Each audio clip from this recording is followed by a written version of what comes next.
Middle east में दोबारा से दुनिया की सबसे बड़ी जंग की आहट सुनाई दे रही है। लेकिन इस बार हमास और इजराइल नहीं बल्कि ईरान और अमेरिका एक दूसरे को आंखें दिखा रहे हैं।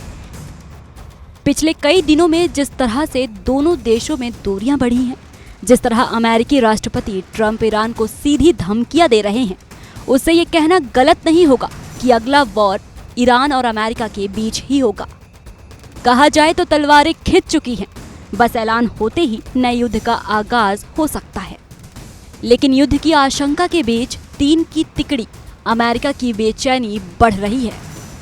ये तीन की तिकड़ी कोई और नहीं बल्कि ईरान और उसके जिगरी दोस्त रूस और चीन है।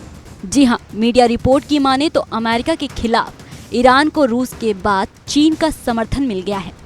खबर है कि इसी सिलसिले में रूस की राजधानी मास्को में ईरान, चीन और रूस के नुमाइंदों की अहम मीटिंग हुई, जिसमें ईरान के न्यूक्लियर या जौहरी प्रोग्राम को लेकर चर्चा हुई है।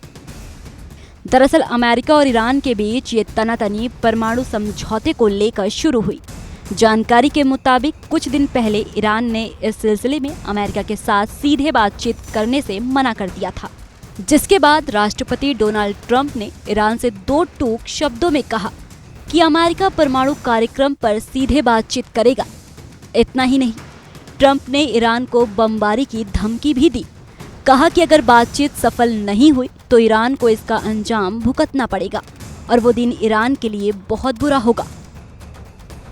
बता दें कि मिडिल ईस्ट में Iran, Iraq, Yemen, Saudi, Qatar जैसे मुस्लिम देश आते हैं और मिडिल ईस्ट में अमेरिका अपना दबदबा कायम रखता है क्योंकि वो दुनिया का सबसे पावरफुल और मजबूत देश है।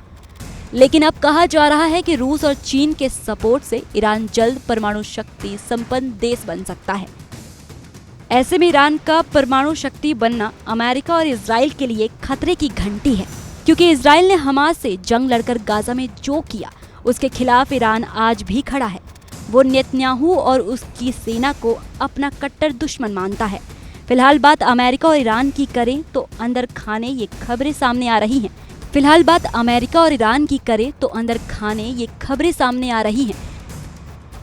फिलहाल बात अमेरिका और ईरान की करें तो अंदर खाने ये खबरें सामने आ रही हैं कि अगर ट्रंप ने गलती से भी ईरान पर हमला किया तो शी जिनपिंग और पुतिन इसका जवाब देंगे।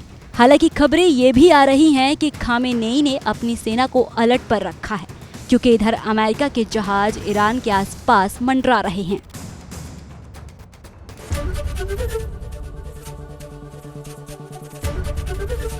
एबीपी गंगा, खबर आपकी, जुबान आपकी।